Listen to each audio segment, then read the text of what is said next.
Phillips Charitable Organizations is a foundation that myself and 3 other people started. And these are all friends of mine. One was a college buddy who went to the Air Force Academy with me. Another one was my wife's best friend, who's Korean, and my wife. So we said, well, what could we do as a group to do something different? I mean, these problems are too big for anybody to solve, but we can make some progress on something that we care about. Myself and my college roommate said we cared about trying to help minority engineers get into school because people helped us as minority engineers get into the academy.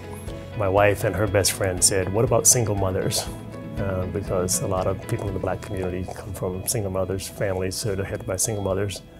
And I think they're some of the strongest, most courageous people in the world. I have a lot of respect for them. And so I've just seen so many women in a tough situation, bad neighborhood, produce some great kids that went on to do great things. And if you're in the African American community, we've all seen it. Something like half of us, come from single mothers. And there's just no one focused on that one problem, and there's not too many places they can go when there's a crisis. And so we just decided that this is something we know about, something that we can find people who need the help, and we know exactly what they're going through, and it's something we care about.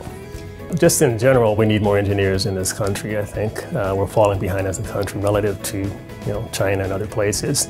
And as a person who tries to hire a lot of engineers and has trouble finding them in the US, it's just a long-term problem that I've always been concerned about. Secondly, someone helped me when I was in high school, and they had a minority engineering program at Georgia Tech.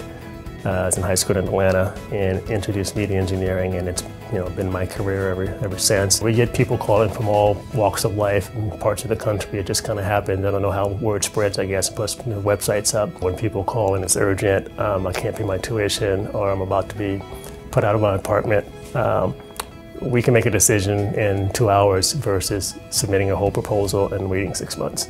There's no reason to do this if we're going to make people wait 6 months or 9 months just like everybody else, or ask 1 million questions or make them feel bad about the situation. Some of the other charities have huge boards of directors, processes, administrative staffs, all these policies for good reasons because they're much larger.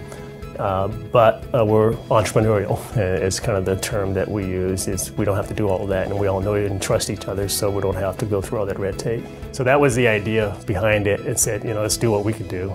And we've agreed on what the charter is. We've formed a foundation, got it registered with the IRS, the whole 9 yards, funded it, and we've been working on it, and it's been a fun project and fulfilling.